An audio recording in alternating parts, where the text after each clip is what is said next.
तो इसमें एथिक्स में क्या है, व्यक्ति के कर्म का, व्यक्ति के किसका कर्म का मूल्यांकन किया जाता है कि नहीं किया जाता है? कर्म का मूल्यांकन किया जाता है कि जो देखिए जो कर रहे हैं उसको एथिक्स नहीं बताता है, यानी जो काम आप करने जा रहे हैं उसके बारे में एथिक्स नहीं बताएगी कि आपको ऐसे करना चाहिए, क्योंकि वो बताना संभव भी नहीं है। एथिक्स कि आप अच्छा करने जा रहे हो बुरा, एथिक्स उस पर कोई आप साइलेंट हो जाएगा, क्योंकि हर आदमी का अलग अलग, जितने लोग बैठे हैं हर आदमी का अपना निजी लाइफ है, किसी के घर की समस्या, किसी के बाहर की समस्या, तो एथिक्स उसको एडवाइज नहीं कर सकता है, क्योंकि हर व्यक्ति का कॉम्प्लिकेशन अलग अलग होता है, समस्याएं अलग होती है, तो उसको एथिक्स काउंटिंग। लेकिन जब आप काम खत्म कर देते हैं तब आपके कर्मों का वह मूल्यांकन करता है कि आपने अच्छा किया कि बुरा किया या कैसा किया, यह मूल्यांकन करता है, यानी आपके कर्मों का मूल्यांकन करता है। जो कर्म करने जा रहे हैं उसको मूल्यांकन नहीं करेगा, कर्म करने के बाद जो आप काम खत्म हो चुके हैं तब वो डिसाइड करा कि आपने अच्छा किया है कि बुरा किया है, शुभ किया है कि अशुभ किया है, यह कर्तव्य आपका था कि नहीं था, तब मूल्यांकन होने के बाद में वो उसका रिव्यू करता है कितना सही हुआ। बिल्कुल एकदम सही है। कैग जो है ना, जब खर्च हो जाता है, जब पैसे खर्च हो जाता है तो फिर वो खर्च का हिसाब मांगता है कि ये खर्च कहाँ पे हुआ। उसी प्रकार से एथिक्स भी, जो आप कर्म कर चुके होते हैं वो कर्मों का जो है हिसाब करता है कि आपका कर्म शुभ था, अशुभ था, अच्छा था, बुरा था, या जो भी था वो उसका फैसला करता है। और दूसरा है आपके चरित्र का भी मूल्यांकन करता है। दो चीज़ों को ध्यान रखिएगा, आपके चरित्र और कर्म में अंतर होता है। किसी व्यक्ति का कर्म, बहुत से कर्मों, जैसे कि आप आज ने दिन भर में आपने 10 काम ऐसी जिम्मेदारियां की, तो 2 कर्म अलग हो सकता है और आपका चरित्र अलग हो सकता है, प्रकृति को दिखाता है। हाँ, शायद कर्म कुछ आपने अच्छा किया हो, कुछ कर्म बुरे किए हो, तो जो सभी कर्मों को एक समन्वित रूप से देखा जाता है वो आपका चरित्र होता है। तो व्यक्ति के कर्मों का और व्यक्ति के चरित्र का मूल्यांकन कौन करता है? एथिक्स करती है। ये समझ में आ गया बेटा? तो कर्म अलग है, चरित्र। कर्म का मतलब अभी कुछ भी आप बाहर करने जा रहे हो तो दिन भर का जो आपने काम किया, तो सपोज कि आप अधिकारी हो, एसडीएम हो गए या डीएम हो गए कहीं पर, तो कहीं पर भीड़ लग गई है, तो कहीं पर मतलब कि कुछ डिस्ट्रीब्यूशन करना है, तो ये आपके कर्म हो गया कि आज आपने यहाँ काम किया, ये काम अच्छा है कि गलत है, सही है कि गलत है, उसका मूल्यांकन किया जाना। एक है कि जब आप पूरे का पूरा काम खत्म कर लेते हैं, जब आपका ट्रांसफर हो जाता है, तो फिर आपके चरित्र का मूल्यांकन किया जाता है, उसे सीआर कहा जाता है। वो लिखा जाएगा कि इनका ओवरऑल काम कैसा रहा, कि अच्छा रहा कि खराब रहा। ये 2 चीज़ों का मूल्यांकन जो है करता है। और भी मैंने एथिक्स के बारे में बताया था कि एथिक्स जो है, जो मूल्यांकन करता है सिर्फ मानव का ही करता है, एनिमल का नहीं करता है। मानव के चरित्र का मूल्यांकन करता है, और ऐसे मानव की जो मानसिक रूप से स्वस्थ हो, अस्वस्थ नहीं। आप कोई भी व्यक्ति अगर नशे में कोई व्यवहार करता है, यानी कोई भी काम सोच समझ करके, प्लान्ड करके, जानबूझ करके करे, उसी चरित्र का मूल्यांकन करता है। कोई शराब के नशे में आ गया, कोई भूखा बहुत ज़्यादा हो, कोई किसी के दबाव में आके काम कर रहा है। अब दबाव शब्द अगर यूज हो गया तो उसको सही, उसका चरित्र नहीं माना जाएगा, ठीक है। कोई डरा करके कोई काम आपसे करा रहा है कि आपके भाई को हम मार देंगे, आपको ये काम करना पड़ेगा, तो चूंकि वो दबाव में काम कर रहा है, इसीलिए उसके मूल्यांकन, एथिक्स जो है इसका मूल्यांकन नहीं कर पाएगी, क्योंकि वह स्वस्थ मूल्यांकन नहीं है। यानी कोई भी कर्म जिसको करने में आप अपने मस्तिष्क का प्रयोग करते हैं बिना किसी दबाव के, ठीक है ना, सोच समझ करके, उसी कर्म का मूल्यांकन एथिक्स करती है। अगर दबाव आ गया तो फिर वह आपके कर्म या आपके चरित्र का मूल्यांकन सही नहीं होगा, क्योंकि आपने किसी के दबाव में, इंप्रेशन में आप काम कर रहे हो। मुझे थोड़ा इसमें डाउट और लग रहा है। क्या? जैसे आप बता रहे हैं शायद अदरवाइज में मतलब बाहर आउटसोर्स से नहीं होना चाहिए, ऐसी मुझे चीज थी तो वहाँ पे मैं जाऊँगा, फिर वो नहीं अध्यात्म तरफ जाना पड़ेगा, फिर और जो विल पावर बात कर रहे थे, क्योंकि ऐसी कोई चीज है ही नहीं जो हमें बाहर से फोर्स ही ना करे। आप मुझे एग्जाम्पल कोई बता दो, भले वो किसी तरीके का फोर्स जरूर होगा। नहीं, आप दोनों में बहुत बारीक अंतर नहीं समझ पा रहे हो। एक है प्रभावित होना और एक है दबाव में आना। आप प्रभावित होने की बात कर रही हैं। हर व्यक्ति किसी न किसी विचारधारा से या किसी दर्शन की विचारधारा से प्रभावित होता है, ठीक है। तो आप प्रभावित होने और दबाव में आने में अंतर नहीं कर पा रहे हैं। समझ रहे हैं, लेकिन हम चाहते हैं आप एग्जांपल देके मुझे बताओ, हम उसको गलत साबित कर दें, है ना। तो एथिक्स जो है विचारधारा, कोई भी विचारधारा, आपकी वामपंथी विचारधारा हो सकती है, सनातन विचारधारा होती है, उपयोगितावादी विचारधारा हो सकती है, या तो वो आइडियोलॉजी से आप जुड़ सकते हो, क्योंकि जब आप काम करोगे तो किसी से प्रभावित होकर ही करोगे। आप तो कोई नेट में, लेकिन ये है कि किसी के दबाव में काम करना वह भी स्वस्थ। जैसे कि सपोज कि आप कहीं पर अधिकारी हैं और ऊपर से जो है कोई ऊपर से अधिकारी का फोन आ गया, आपको ऐसे नहीं ऐसे करना है, तब उस अधिकारी का स्वस्थ मूल्यांकन नहीं हो पाएगा। लेकिन उसके लिए वो रिकॉर्ड रखता है कि भाई यही कहता है, जब अधिकारी कहता है गोली चलाने के लिए है, तो एसडीएम ऊपर से कहा है गोली चलाइए, एसडीएम कहता है नहीं चलाएंगे, तो कहे आप लिख के दीजिए। लिख के मांगता है कि नहीं कर रहा, साहब आप लिख के दे दीजिए हम चलवा देंगे, तो वो लिख के देता नहीं है। हाँ, तो वो लिख के देगा नहीं, आपको कहेगा लिख के आप नहीं तो गोली हम नहीं चलवाएंगे। बहुत सीधी सी बात, लिख के दीजिए, हमको क्या दिक्कत है। अच्छा, लिख के जैसे ही देंगे तो किसकी जिम्मेदारी हो जाएगी? उनकी जिम्मेदारी हो जाएगी, उनका फैसला हो जाएगा। उस अपने डिसीजन से क्या हो जाएगा, वह बरी। भाई ऊपर का आदेश है, लिखित आदेश है, मैं एग्जीक्यूट करूंगा, हमको पता नहीं इसका रिजल्ट क्या होगा। तो ये दोनों में अंतर है। यानी ऊपर का डिसीजन हो गया तो फिर उसकी पर्सनालिटी का कोई रोल ही नहीं उसमें, ऊपर से आदेश आ गया। तो जो एथिक्स है, किसी दबाव में अगर कोई व्यक्ति किसी काम को एक्सक्यूट करता है तो उसकी जिम्मेदारी नहीं लेता है, या उस व्यक्ति का स्वस्थ मूल्यांकन नहीं हो सकता है, ठीक है ना। तो इसको लेकर के अब एथिक्स की परिभाषा हम लोग देखेंगे कि इसके एथिक्स की परिभाषा क्या है, क्योंकि और परिभाषा के जो एलिमेंट हैं आपको समझ में उसमें आएगा कि क्या क्या इसमें एलिमेंट है।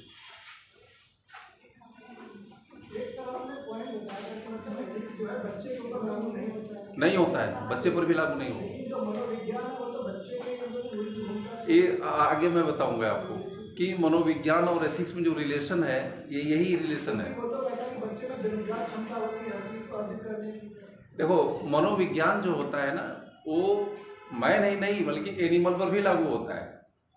मनोविज्ञान का जो क्षेत्र है वो एनिमल पर भी लागू होता है। वो हर एनिमल की साइकोलॉजी को लोग स्टडी करते हैं। जो सर्कस में जो लोग नचाते हैं ना, वो साइकोलॉजी पर ही नचाते हैं कि कौन से एनिमल पर कैसा बिहेव करने पर वो क्या कैसे करेगा, वो भी साइकोलॉजी है। तो चाइल्ड साइकोलॉजी से लेकर के पागलों का भी उसका संबंध साइकोलॉजी से बहुत ज़बरदस्त है। जो पागल हो जाते हैं उनकी तो काउंसलिंग ही तो की जाती है, उनकी दवा क्लिनिकल और काउंसलिंग दोनों का इलाज किया जाता है। तो साइकोलॉजी का संबंध जो है एथिक्स से भी है, ऐसी बात नहीं है, लेकिन वह थोड़ी सी अलग है।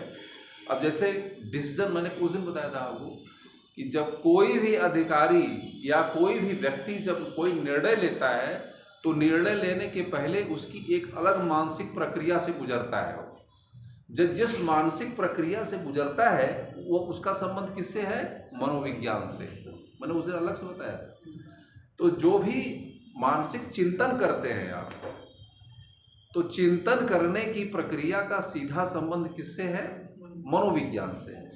लेकिन जैसे ही आप चिंतन करने के बाद जैसे ही डिसीजन लेते हैं या फैसला लेते हैं तो उसका संबंध किससे हो जाएगा?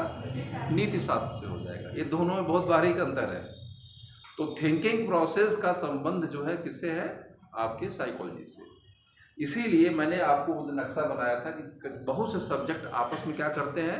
ओवरलैप करते हैं।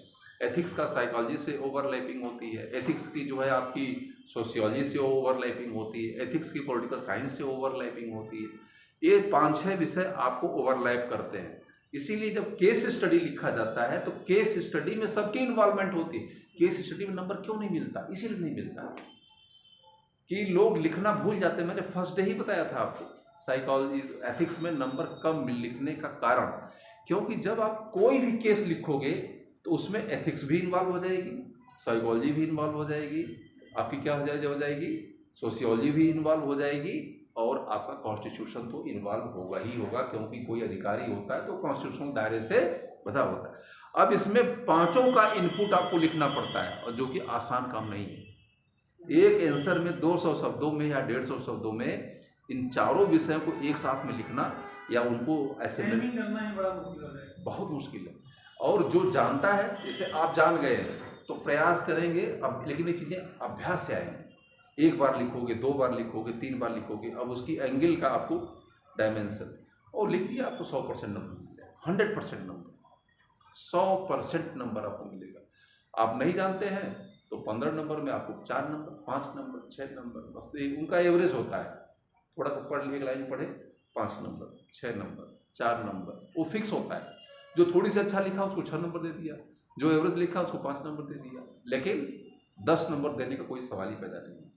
इक्का दुक्का 4 से 10 लोग ऐसे स्टूडेंट होते हैं जो कि उस टेस्ट को जानते हैं और जो लिखते हैं, और आपने लिख दिया तो नंबर मिलना 100% आपका। वो भी जानते हैं इससे भी बेटर लिखा जा सकता है। बिल्कुल लिखा जा सकता है। यूपीएससी तो यह कहता है कि मैं तो 100% नंबर देने के लिए बैठे हैं यहाँ पर, आप लीजिए। तो आप एथिक्स जो यूपीएससी का एक कमीशन है हमारे, आपको पहले बहुत हिस्ट्री क्लास में मैंने बताया था कि हमारे गुरुजी हैं जो हिस्ट्री के प्रोफेसर थे बड़े विश्वविद्यालय के, तो जाने माने इंडिया के इतिहासकार भी हैं।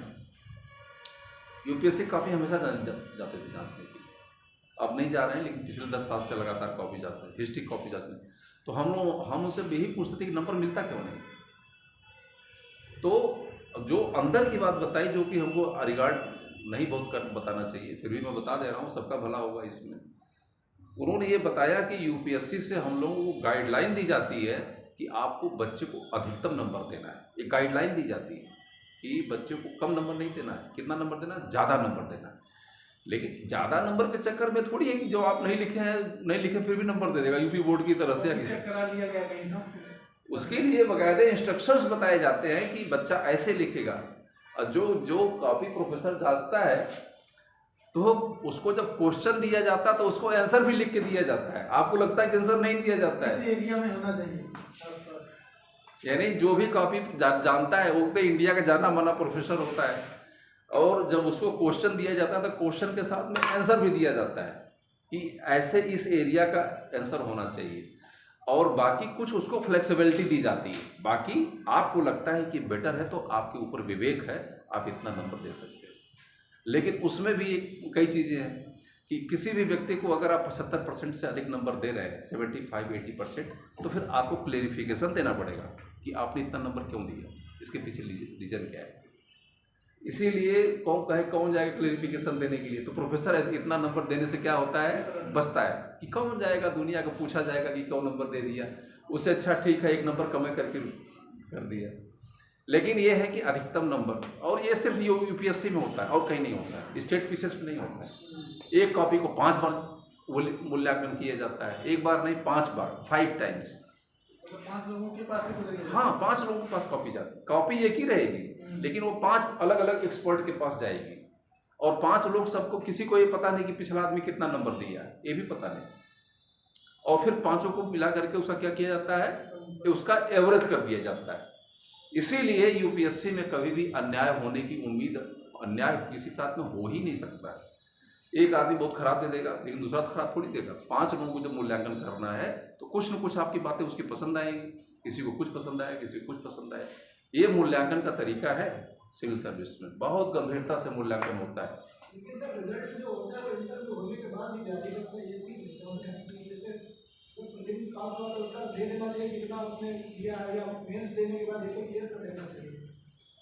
कैसे, हम समझ नहीं पा रहे। मतलब जो इंटरव्यू होता है उसी के बाद उसके टोटल मार्क्स बाद में बताए जाते हैं कि आपने मेंस में कितने पाए हैं, इंटरव्यू में कितने, और प्रीलिम्स में क्या था, मतलब लास्ट में पता चलता है, चाहे वो बाहर हो जाता है या नहीं, वो तो फाइनल रिजल्ट के बाद ही बताते हैं टोटल का। यूपीएससी का पैटर्न माना जाता है कि वो बीच में टेंशन नहीं जाता, उनका सब फिक्स होता है कब क्या कराना है। नहीं, उसमें बहुत समस्याएं पैदा होती हैं। एक तो यूपीएससी के पास बहुत बड़ा काम है, तो अब एक काम अलग से करना शुरू कर दे कि फिर उसके लिए फिर भेजना शुरू करे। अब क्या होता है कि वैसे क्या सभी लोगों का रिजल्ट डिक्लेयर हो जाता है, सबको भेजा जाता है, इसीलिए एक साथ में सबको भेज दिया जाता है। कोई वो एक प्रोसेस होता है, सबका रिकॉर्ड होता है, सबको एक बार विशेष कर दिए तो उनको अनावश्यक उलझना नहीं पड़ता है ना, वो अलग प्रक्रिया है ना।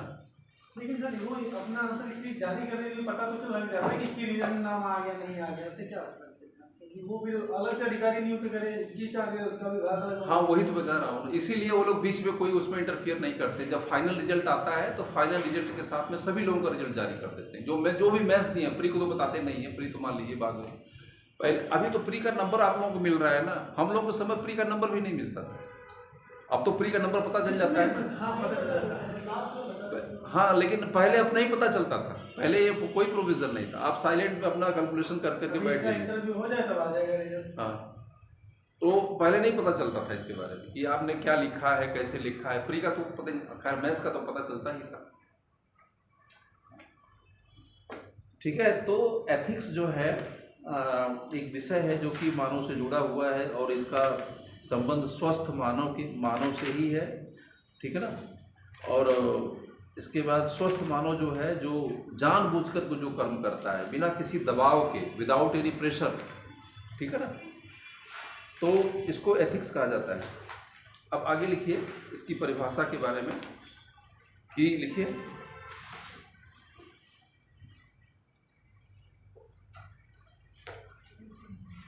अच्छा, एक चीज़ और भी है।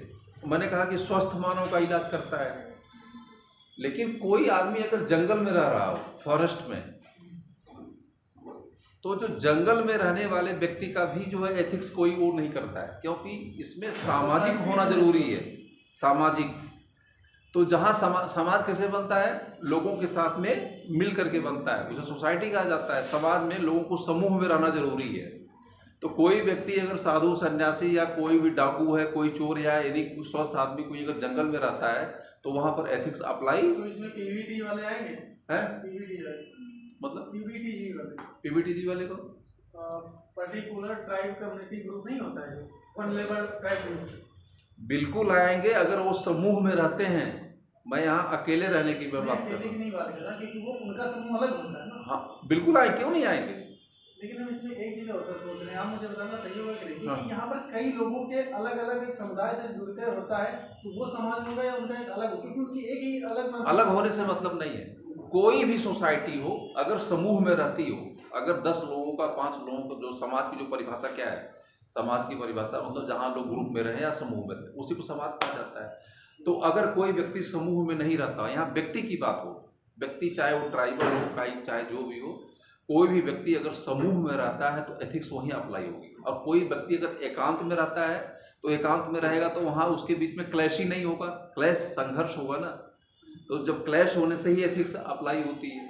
तो अकेला कोई भी व्यक्ति भले ही स्वस्थ क्यों ना हो, तो वहाँ पर एथिक्स अप्लाई नहीं होती। अकेले व्यक्ति के ऊपर एथिक्स अप्लाई नहीं होती। कोई जंगल में रह रहा है, कोई एकांत में, उसका मानव से कोई संवाद ही नहीं है, अकेले में है, तो वहाँ पर एथिक्स का अप्लाई होने का कोई सवाल ही पैदा नहीं होता। इसीलिए एथिक्स जो है हमेशा समूह में। अब आगे परिभाषा लिखिए, एथिक्स की परिभाषा लिखिए।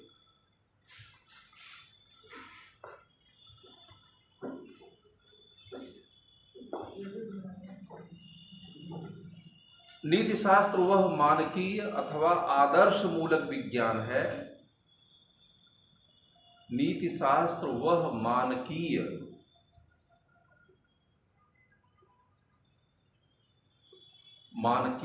अथवा आदर्श मूलक विज्ञान है।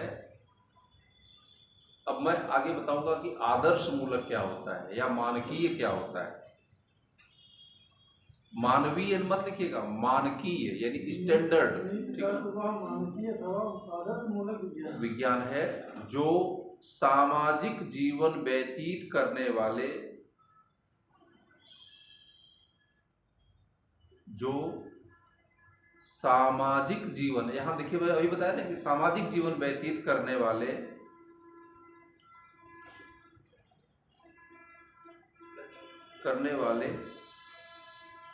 सामान्य मनुष्यों, यहां सामान्य मनुष्य का शब्द का प्रयोग किया गया है। सामान्य मनुष्यों के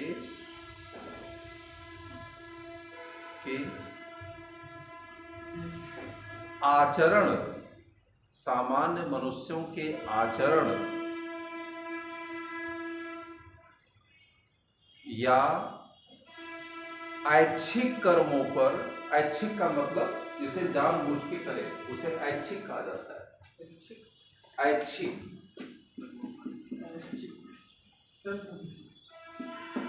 यानी जानबूझ करके, ठीक है ना। ऐच्छिक कर्मों पर निष्पक्ष तथा व्यवस्थित ढंग से, ऐच्छिक कर्मों पर निष्पक्ष तथा व्यवस्थित ढंग से विचार करके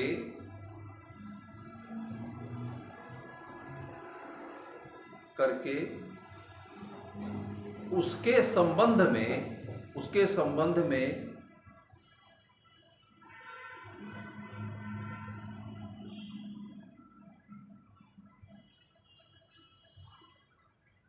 संबंध में उचित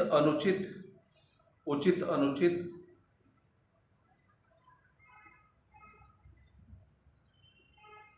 शुभ अशुभ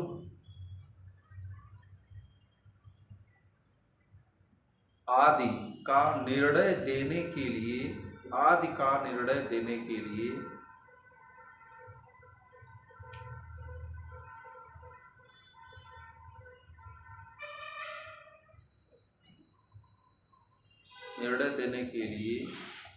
मापदंड प्रस्तुत करता है।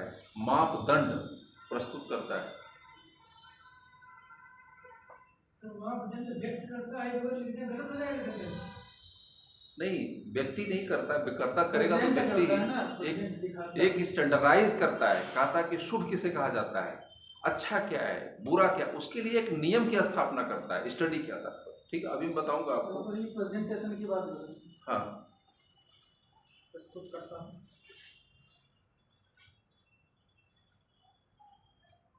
उचित अनुचित शुभ और अशुभ का निर्णय देने के लिए मापदंड प्रस्तुत करता है। ठीक ना। एक मापदंड का मतलब होता है कि एक स्टैंडर्ड बनाता है या रूलिंग बनाता है। ठीक ना। और फिर आगे लिखेगा इसी में, और इस निर्णय के आधार पर, जब निर्णय करता है कि यह शुभ है और अशुभ है, आगे देखिएगा, और इस निर्णय के आधार पर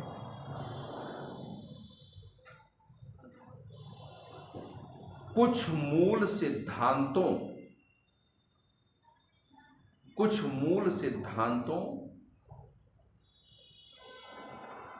या मानकों की स्थापना करता है।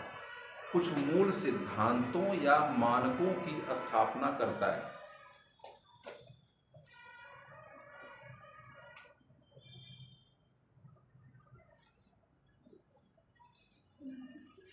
मानकों की स्थापना करता है। अब थोड़ी सी और भी इसको मैं क्लेरिफाई करूँ, इसको थोड़ा सा बीच में गैप करके नीचे से लिखिएगा। अभी मैं इसको पॉइंट वाइज में आपको बताऊंगा हर चीज़ को बारे में। पहला लिखिएगा कि थोड़ी सी गैप करके, दोनों के बीच में थोड़ी सी गैप कर लीजिएगा, क्योंकि बीच में कुछ एंट्री और हो सकता है। हाँ, थोड़ी सी चेंज करके लिखिएगा। नीति शास्त्र का उद्देश्य हमें यह बताना है कि जितना आप इसको क्लेरिफाई करोगे उतना ही आगे आपको पढ़ने में आसानी हो जाएगी। नीति शास्त्र का उद्देश्य हमें यह बताना है कि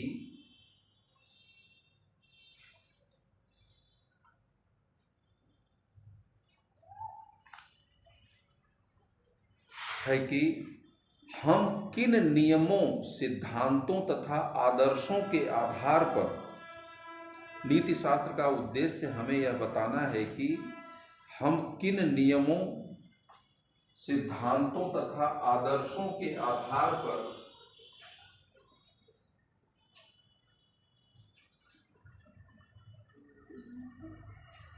नीति शास्त्र का उद्देश्य हमें यह बताना है कि हम किन नियमों, सिद्धांतों तथा आदर्शों के आधार पर किसी कर्म को उचित या अनुचित,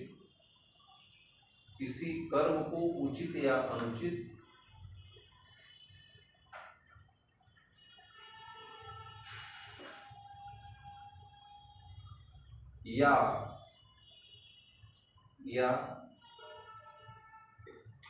किसी व्यक्ति के चरित्र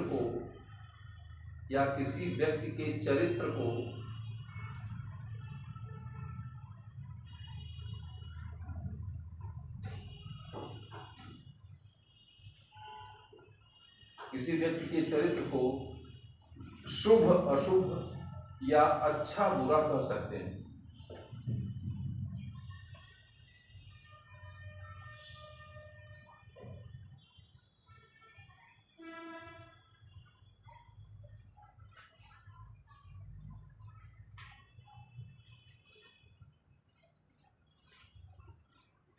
अच्छा बुरा कह सकते हैं।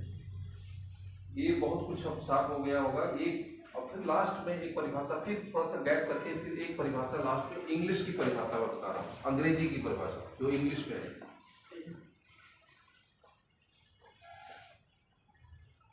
Ethics is A part of philosophy. Ethics is A part of philosophy, मैंने पीछे भी बताया है, ethics is A part of philosophy. Ethics is a part of the philosophy dealing with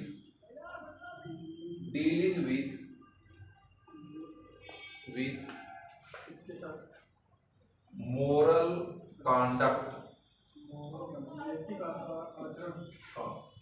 dealing with moral conduct and duty,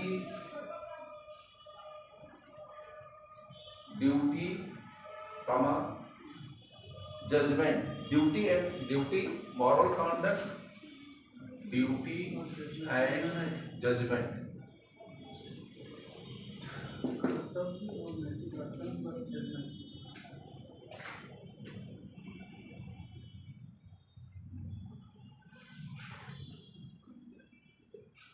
ठीक है ना, ये English में है चीजों को लेकर के। इतनी चीजें हैं, अगर इतना आप इसमें सभी करीब करीब एस्पेक्ट क्या हो जाते हैं, इसमें शामिल हो जाते हैं। अब थोड़ी सी मैं आपको आगे बताऊंगा कि नीति शास्त्र वह मानकीय अथवा आदर्श मूलक विज्ञान है। ठीक है ना, यहाँ पर जो शब्द यूज किया गया है, पहला शब्द किया गया है कि यह है कि विज्ञान है, शब्द है एथिक्स क्या है, विज्ञान है। तो थोड़ा सा मैं 1 बाय 1 इसको डिफाइन करूंगा, तब चीजें आपको क्लियर हो जाएगी। अब ये प्रश्न होता है कि कोई चीज विज्ञान कैसे हो सकती है? विज्ञान वो प्रूफ के आधार पर अगर प्रेजेंट करेगी ना, तो प्रूफ के आधार पर अगर कोई चीज साथी को तौलेगी तो फिर साइंस। अब ये लिखिएगा, अगले हेड डालिएगा, इसको मैं आपकी सारी परिभाषा को 1 बाय 1 आपको डिफाइन करते जा रहा हूँ। लिखिएगा कि नीति शास्त्र क्या एक विज्ञान है, जो परिभाषा में लिखा गया है, और विज्ञान होने का मतलब क्या होता है। नीति शास्त्र एक विज्ञान है, ठीक है ना, एक साइंस है। इसको कैसे साइंस माना जाए, ठीक है। अब साइंस होने की परिभाषा क्या है?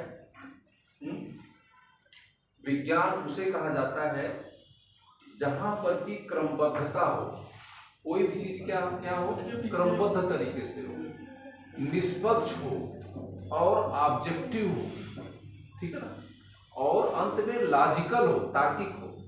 किसी भी घटना, कोई भी घटना, मैंने आपको विज्ञान की परिभाषा बताया था कि कोई भी घटना हो, अगर वह तार्किक होती है, लॉजिकल हो जाती है, तो अपने आप में वह ऑब्जेक्टिव हो जाती है। ऑब्जेक्टिव होने का मतलब इसके लिए प्रूफ आपके पास हो। और आधुनिक होने की परिभाषा भी मैंने आपको बताया था कि, ठीक है ना। अब विज्ञान की परिभाषा क्या है, लिखिएगा आगे लिखिएगा प्रयत्न करके। जिस भी विषय में क्रमबद्धता, निष्पक्षता, जिस भी विषय में क्रमबद्धता, निष्पक्षता, वस्तुनिष्ठता, वस्तुनिष्ठता का मतलब ऑब्जेक्टिविटी, वस्तुनिष्ठता,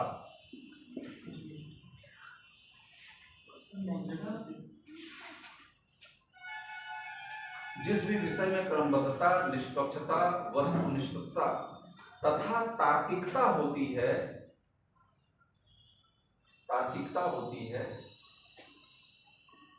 उसे विज्ञान कहा जाता है, उसे विज्ञान कहा जाता है।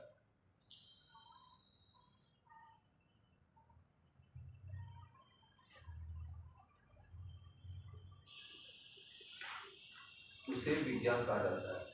अब नीचे लिखेगा, इसी में थोड़ा सा पैराचन करके कि अब थोड़ा एथिक्स से रिलेट कर देते हैं इसको। नीचे लिखेगा पैराचन करके, किसी विषय या घटना, किसी विषय या घटना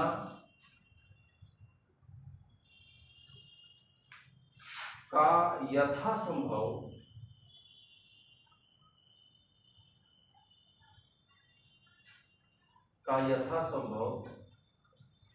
क्रमबद्ध तथा व्यवस्थित विवेचना करना, क्रमबद्ध तथा व्यवस्थित विवेचना करना, क्रमबद्ध तथा व्यवस्थित विवेचना करना,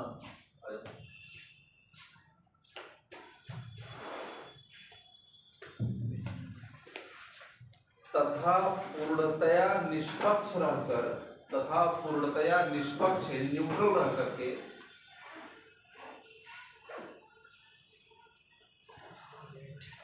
तथा पूर्णतया निष्पक्ष रहकर उससे संबंधित सत्य का अनुसंधान करना,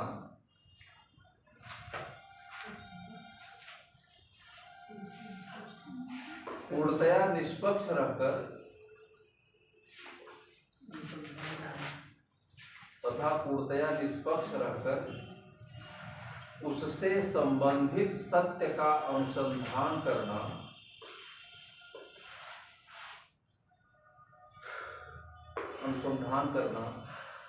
विज्ञान का प्रमुख उद्देश्य होता है, विज्ञान का प्रमुख उद्देश्य होता है।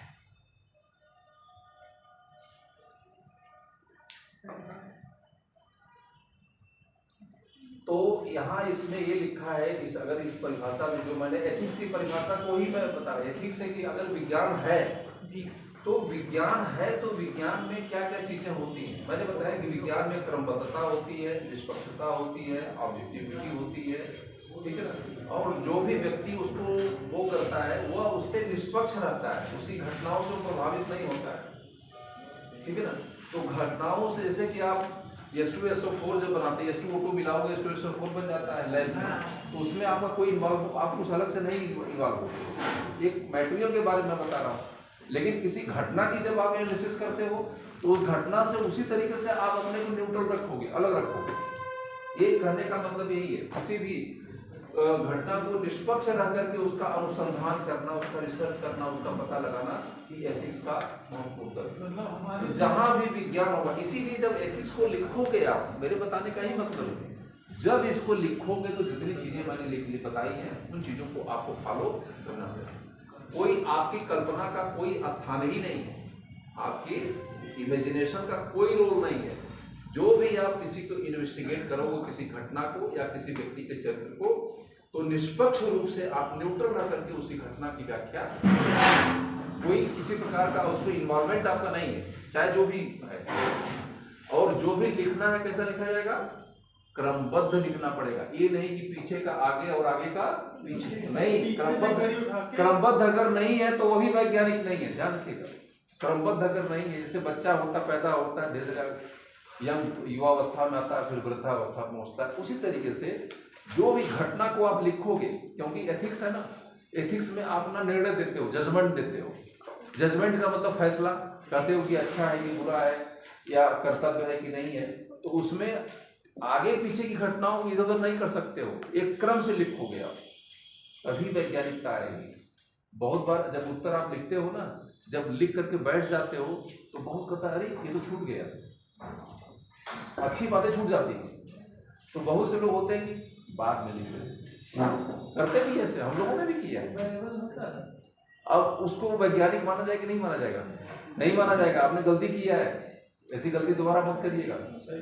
इसका मतलब है कि आप क्रमबद्ध और वैज्ञानिक नहीं है, एक फॉल्ट आपने समस्या पैदा कर दी अपने। संदेह नहीं, आपका दिमाग व्यवस्थित नहीं है।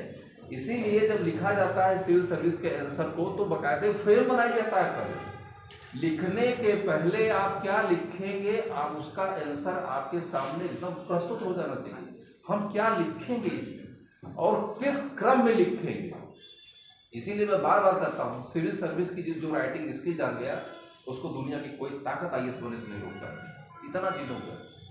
तो जब क्रमबद्ध लिखोगे तो क्या हो जाएगा, वह वैज्ञानिक हो जाएगा। इस आवश्यक शर्त है। कोई भी आंसर आप, जैसे मान लीजिए भगवान राम के बारे में लिखना है आपको, मैं एक एग्जाम्पल दे रहा हूँ समझाने के लिए, क्योंकि यही आपकी चीजें बाद में काम देंगी आपको। भगवान राम के बारे में लिखना है तो क्या भगवान राम के वनवास से शुरू करेंगे? नहीं करेंगे ना, बहुत कॉमन सेंस की बातें हैं। या ये लंका विजय शुरू करेंगे? नहीं, उनके जन्म से शुरुआत करना पड़ेगा आपको। तो आंसर जब लिखिए, जब भी किसी भी विषय का आंसर मैं बात कर रहा हूँ, किसी भी विषय की बात कर रहा हूँ, चाहे एकेडमिक का कर रहा हूँ, चाहे आपका सिविल सर्विस या किसी कॉम्पिटिटिव एग्जाम की, आप एक क्रमबद्ध तरीके से उसका आंसर लिखिए। जैसे कि एक क्रम होता है, 0 से शुरू करिए, फिर यहाँ पर ऐसे जाइए, फिर ऐसे डिक्लाइन करिए, ऐसे यह क्रमबद्ध होना चाहिए। फिर इसके बाद फिर निष्पक्ष होना चाहिए। निष्पक्ष का मतलब कोई उसमें आपका पर्सनल ओपिनियन नहीं होनी चाहिए।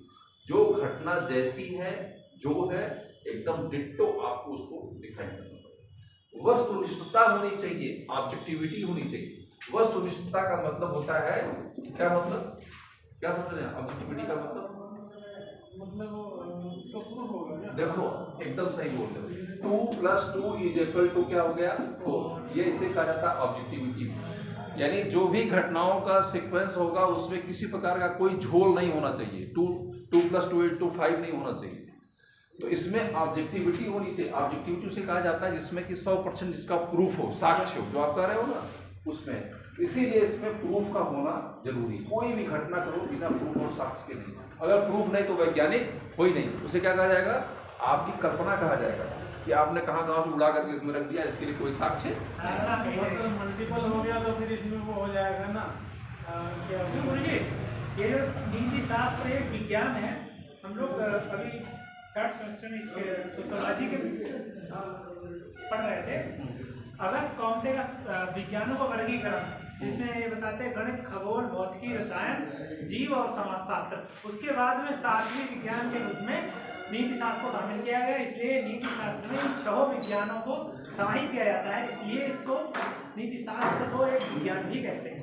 हाँ, वो सही कर रहे हो, लेकिन विज्ञान के कुछ लक्षण होते हैं, कुछ विशेषताएं होती हैं, और जो विशेषताएं किसी भी विषय में विद्यमान हो उसे विज्ञान कहा जाता है। ठीक है ना? विज्ञान की कुछ स्पेसिफिक फीचर्स होते हैं, कुछ महत्वपूर्ण विशेषताएं होती हैं, और वह विशेषताएं किसी भी विषय में हो उसे विज्ञान कहा जाता है। तो मैंने 3, 4, 5 विशेषताएं बताई हैं, क्योंकि यह विज्ञान की विशेषता है और यह एथिक्स में भी इसको फॉलो किया जाता है। इसीलिए एथिक्स क्या है? एक विज्ञान। वो छोटी सी हाँ, आगे लिखेगा। अब एक लाइन उसमें परिभाषा में लिखेगा कि नीति शास्त्र एक मानकीय या आदर्श मूलक विज्ञान है। ये जो पॉइंट नंबर 2 उसको मैं डिफाइन करने जा रहा हूँ। ठीक है ना? आप परिभाषा पढ़िए ना, परिभाषा पढ़िए। परिभाषा में क्या लिखा है?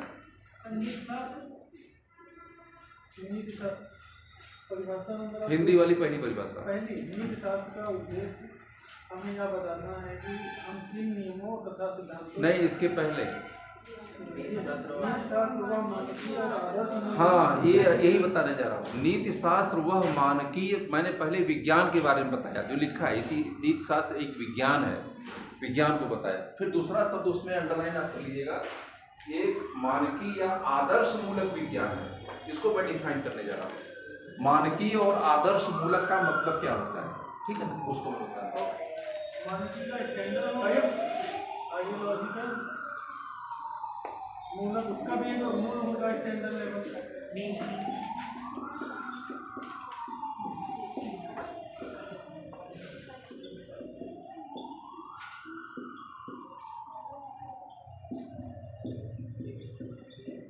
आदर्श मूलक विज्ञान है। हाँ, मैं परिभाषा को ही डिफाइन है, जो परिभाषा पहले लिखी है ना, उसमें जो शब्द आया है, टेक्निकल शब्द आया है, उसको अंडरलाइन कर लीजिएगा। उसी को मैं डिफाइन, पहला जो शब्द महत्वपूर्ण आया था वो था विज्ञान, और दूसरा शब्द आया था नीति शास्त्र एक मानकीय या आदर्श मूलक विज्ञान। ये जो है आपकी परिभाषा में ही मैंने लिखा है। तो आदर्श मूलक को इंग्लिश में कहा जाता है नॉर्मेटिव। ठीक है ना? आदर्श मूलक का मतलब normative. Ethics is a normative science. ये क्वेश्चन भी पूछा गया एक बार। Ethics is a normative science.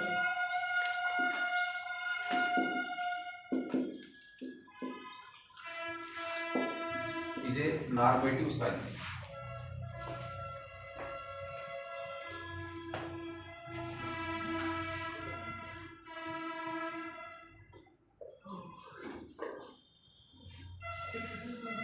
ठीक है? यहाँ पर 2 चीजें होती हैं, 2 सब्जेक्ट होते हैं। एक होता है सब्जेक्ट आदर्श मूलक, दूसरा होता है विवरणात्मक, यानी डिस्क्रिप्टिव। सब्जेक्ट को दो पार्ट में बांटा गया है। तो थोड़ा सा मैं पहले इसको समझा दूं। जो सब्जेक्ट होते हैं दो प्रकार के सब्जेक्ट, यानी जितने भी सब्जेक्ट आप पढ़ते होंगे, बीए में पढ़ा होंगे, वो दो प्रकार के होते हैं। पहला सब्जेक्ट होता है आदर्श मूलक, आदर्श मूलक, नॉर्मेटिव, और दूसरा होता है, इसे नॉर्मेटिव कहा जाएगा, नॉर्मेटिव, और दूसरा होता है डिस्क्रिप्टिव, डिस्क्रिप्टिव, हाँ, यानी विवरणात्मक। लिखना पड़ता है इसमें। अब विवरणात्मक में क्या कौन कौन से सब्जेक्ट आते हैं? जैसे कि आपका विवरणात्मक में आपका वनस्पति हो गया, वनस्पति विज्ञान हो गया, जीव विज्ञान हो गया, मनोविज्ञान, ये सब विवरणात्मक में आता है। ठीक है ना? विवरणात्मक क्या आएगा? जीव विज्ञान, वनस्पति विज्ञान, इसके बाद फिजिक्स आ गई। जितने भी सब्जेक्ट, सब कैसे सब्जेक्ट है? विवरणात्मक है। इसका मतलब क्या समझ रहे हो आप? मतलब ये सारा डिटेल में एनालिसिस करना नहीं, ये क्या है ना कि जैसे कि कोई सब्जेक्ट वनस्पति विज्ञान सपोज है, आपके गुलाब का फूल है, आपके गुलाब के फूल का एक बॉटनिकल एक्सप्लेनेशन करनी है। ठीक है ना? एक गुलाब का फूल का क्या करना है? उसके बॉटनिकल एक्सप्लेनेशन करनी है। तो गुलाब के फूल के बारे में जो है, जैसा है, आप वही लिखोगे। उसमें अपने माइंड का मैनिपुलेशन आप नहीं कर सकते हो। पंखुड़ियाँ ऐसी हैं, पंखुड़ियों को हटाने के बाद उसके बीच का जो पोर्शन है, इसके बाद उसकी डंठल के बारे में, उसकी बायोलॉजिकल और केमिकल फंक्शंस के बारे में, उसमें 1% क्या, 1000वां हिस्सा भी अपने माइंड का मैनिपुलेशन आप नहीं है। सिर्फ आप उसकी व्याख्या करते हो, जैसे का तैसा, जो है वही। तो इसीलिए कहा जाता है इसको विवरणात्मक। फिजिक्स भी है, फिजिक्स में केमिकल का रिएक्शन देखा, तो उसमें रिएक्शन में क्या अपना दिल का डाल दोगे? कुछ भी नहीं कर सकते हो आप। जो रिएक्शन में आपने फील किया, जो देखा, उसको क्या कर दोगे? आप लिखोगे। तो फिजिक्स, केमिस्ट्री, जूलॉजी, बॉटनी, और इसके साथ में क्या है? मनोविज्ञान भी इसी में आता है, ध्यान रखना। मनोविज्ञान कैसे विवरणात्मक है? मनोविज्ञान भी विवरणात्मक में ही आता है, आदर्श। तो पहले मैं इसको डिफाइन कर रहा हूँ। विवरणात्मक जब आप समझ जाएंगे तो आदर्शात्मक आपको समझने में कोई दिक्कत नहीं है। ठीक है ना? तो विवरणात्मक क्यों है मनोविज्ञान? इसको भी जैसे का वैसा लिखना पड़ेगा, जो भी भाव है उनको इसी तरह। बिल्कुल एकदम। जो आपके साइकोलॉजी में क्या है? प्रेम है, गुस्सा है, क्रोध है, पागलपन है, यह सब मनोभाव हैं। तो मनोभावों में जो पागल नहीं, क्या उसको पागल भी लिख दोगे क्या? या जो ज़्यादा पागल उसको कम पागल लिखोगे? नहीं लिख पाओगे ना। आपकी बायोलॉजी जो जुड़ी हुई है उससे, तो जो आपके इमोशंस हैं, तो चूंकि साइकोलॉजी में किसको डील किया जाता है? इसको है इमोशन एंड फीलिंग्स। इमोशंस को, इमोशंस का मतलब होता है आवेग। ठीक है ना? आवेग का मतलब ये होता है, जब भी आप प्रेम में होते हैं, गुस्से में होते हैं, या कुछ भी होते हैं, तो आपके अंदर एक आपकी जो मनोदशा है, मेंटल कंडीशन, वो थोड़ी अलग हो जाती है। तो इसी जो पागल व्यक्ति होता है उसकी मनोदशा अलग होती है, सामान्य व्यक्ति उसकी मनोदशा अलग होती है, एक साधु सन्यासी होता है उसकी मनोदशा अलग होती है। ठीक है ना? बच्चे की मनोदशा अलग होती है, हर व्यक्ति की मनोदशा अलग होती है। तो साइकोलॉजी क्या करती है? उसमें कोई मैनिपुलेशन नहीं करती है। जो जैसी जिसकी मनोदशा है, उस मनोदशा का क्या करता है? डिस्क्रिप्शन करता है। इसीलिए यह भी विवरणात्मक है। ये मतलब तथ्यात्मक रूप से उसी का एक्सप्लेनेशन देगी जिसका होगा। जैसे अभी मेरी किसी से लड़ाई हो जाए तो उसका विवरण अलग होगा, किसी मेरी बात को लेकर, सिंपली किसी वस्तु को लेकर नाराजगी होगी, वो अलग तरीके से होगी। हाँ, तो इसमें भी तो डिफरेंस रहेगा। नहीं, एकदम रहेगा अंतर। मैं यही बताया ना कि हर घटना अलग अलग होती है। तो आवेग, यहाँ जो इमोशन शब्द का यूज किया गया, इमोशंस, आवेग का मतलब जो भी न्यूरो या मानसिक आवेग आता है, गुस्सा हो जाते हैं, प्रेम, उसके बॉडी सर्कुलेशन भी प्रभावित होती है, और आपके सोचने की दशा भी प्रभावित। क्योंकि जब आदमी प्रेम होगा उसका इमोशन अलग हो जाएगा, गुस्से का हो जाएगा तो अलग हो जाएगा। याद होने लगता है, क्या याद होने लगता है प्रेम में हो गया। कैसे?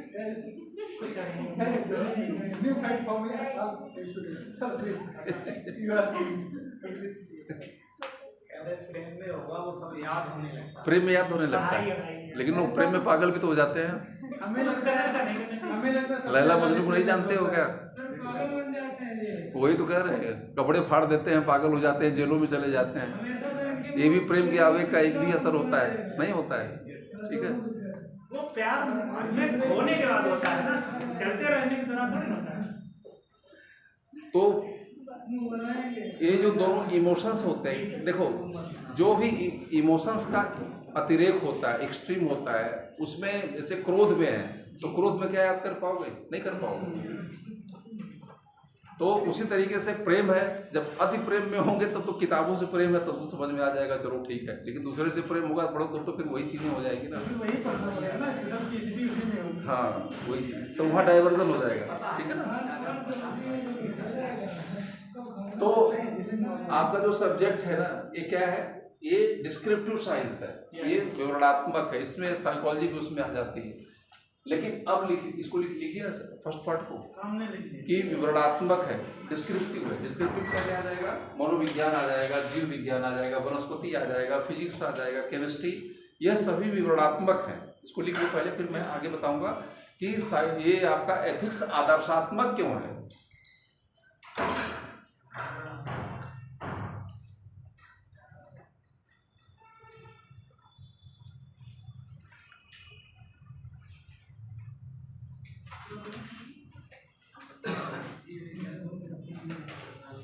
ठीक है ना। मनोविज्ञान मैंने बताया कि मनोविज्ञान में आपके आवेगों का, संवेगों का, भावों का डिस्क्रिप्शन होता है, जो जैसा होगा वैसा ही किया जाएगा। आदर्श मूलक में जैसे हम कोयल को ले सकते हैं, उसका एक आदर्श अपना है कि उसको देख के सभी वही आदर्श आप बनाना। कौवा भी मतलब नहीं, कौवा का अलग नेचर, उसका अलग नेचर। कोयल के जैसे लोग कहते हैं वैसी आवाज बोलो तो अच्छा लगेगा, बाकी भी कुछ नहीं। आइडियल मतलब जिसको मान लेते हैं, जैसे गांधी जी का आदर्शवाद, अहिंसावादी। आइडियोलॉजी मतलब किसी चीज की विचारधारा होती है जुड़ी, मुझे लगता है। अब नीति शास्त्र क्या है? नीति शास्त्र में आपको मैंने बताया कि नीति शास्त्र एक आदर्श मूलक विज्ञान है। आदर्श मूलक भी क्या करता है? यह आपके, मैं आदर्श मूलक बता रहा हूँ, इसको लिख लीजिएगा कि ethics is a normative science. लिख लीजिएगा, आदर्श मूलक विज्ञान। नीति एक आदर्श मूलक विज्ञान है। इसको मैं डिफाइन कर रहा हूँ आदर्श मूलक या नॉर्मेटिव।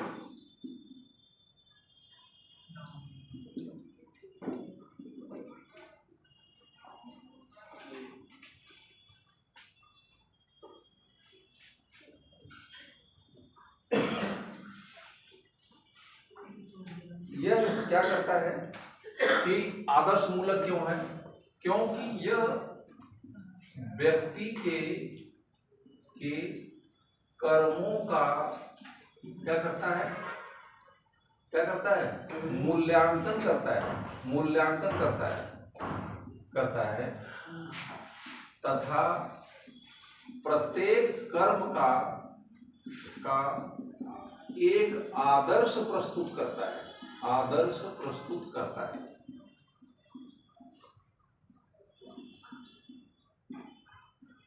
आदर्श प्रस्तुत करता है। प्रत्येक कर्म का क्या करेगा? मैंने बताया कि यह कर्म होने के पहले का मूल्यांकन नहीं करता है, कर्म करने के बाद उसका मूल्यांकन करेगा, उसका वैल्यूएशन करेगा। और वैल्यूएशन करता है और कुछ नियमों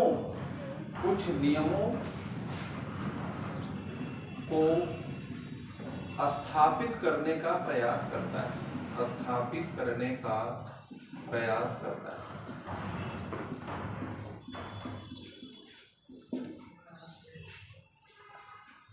और कुछ नियमों को स्थापित करने का प्रयास करता है। तो व्यक्ति के कर्मों का मूल्यांकन करता है तथा प्रत्येक कर्म का एक आदर्श प्रस्तुत करता है और कुछ नियमों को स्थापित करने का प्रयास करता है। एक कानून या एक आदर्श, जैसे कोई भी कर्म हो, जैसे कि कोई किसी को मार दिया, ठीक है, या किसी का नुकसान पहुंचा दिया, या किसी का कुछ हो, जब वो नुकसान पहुंचाएगा तो उस व्यक्ति का वह मूल्यांकन करेगा, किसी को मार दिया, और जब नुकसान पहुंचाएगा तो तमाम आधार पर इसकी व्याख्या करेगा, और व्याख्या करने के बाद कहा कि यह इनका कर्तव्य नहीं है, यह जो काम किया इन्होंने अशुभ काम किया।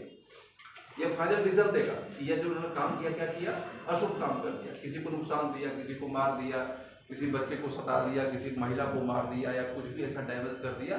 तो यह एथिक्स की पूरी डिस्क्राइब करेगा, और डिस्क्राइब करने के बाद यह फैसला देगा कि जो इनका काम है वह शुभ है कि अशुभ है, अच्छा है कि बुरा है, और फिर अच्छा और बुरा होने की परिभाषा फिर बताएगा।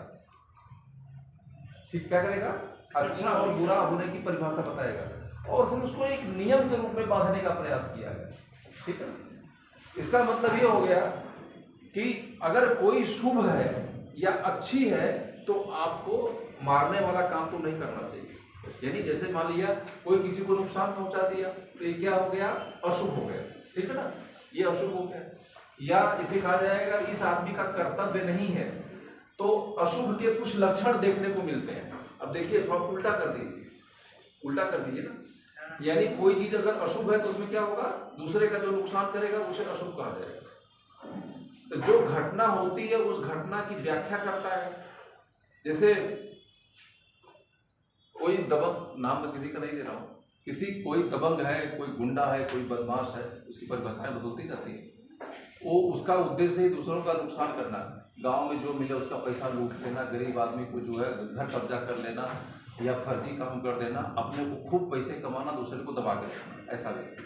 अब इस व्यक्ति का एथिक्स मूल्यांकन करेगी, सभी कर्मों का मूल्यांकन करेगी। मूल्यांकन करने के बाद यह रिजल्ट देगी कि यह व्यक्ति अनैतिक है, यानी इस व्यक्ति का, यह जो व्यक्ति का कर्म क्या है, अशुभ है या अच्छा नहीं है, यह व्यक्ति खराब है।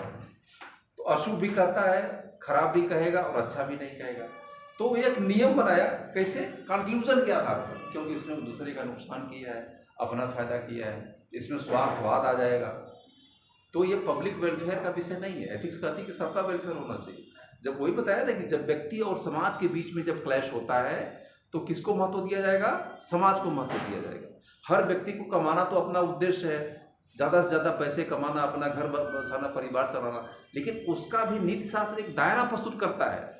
आप उसी समय उसी सीमा तक स्वतंत्र हैं या उतना ही पैसे कमा सकते हो जिससे दूसरे को शोषण न करके, नुकसान न पहुंच करके। तो यहाँ मानवतावाद पैदा हो जाती, क्योंकि एवरी मैन इज इक्वल। ठीक है, हर मानव क्या है, बराबर है।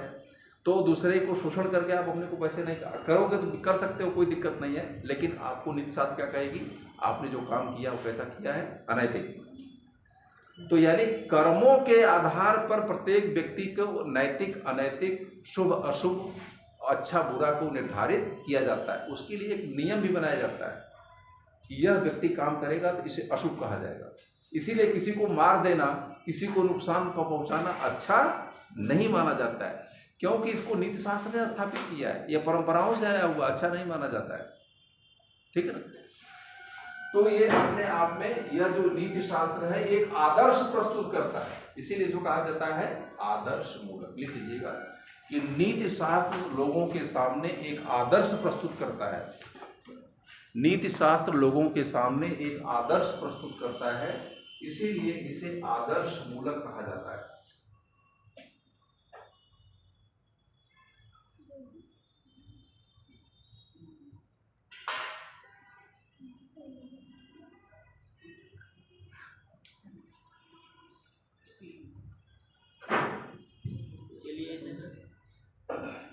ठीक है, आगे लिखेगा कि नीति शास्त्र हमें यह बताता है कि, आगे लिखेगा इसी में पैराचंद्र लिखेगा, पैराचंद्र, कि नीति शास्त्र हमें यह बताता है कि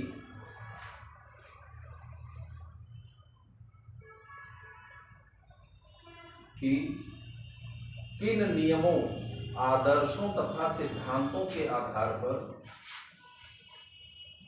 नीति शास्त्र हमें यह बताता है कि किन नियमों, आदर्शों तथा सिद्धांतों के आधार पर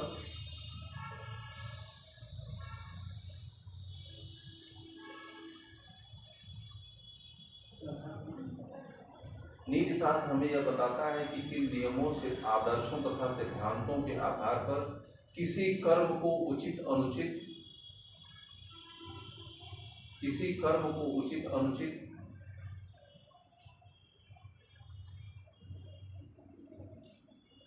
या किसी व्यक्ति तथा उसके चरित्र को, या किसी व्यक्ति तथा उसके चरित्र को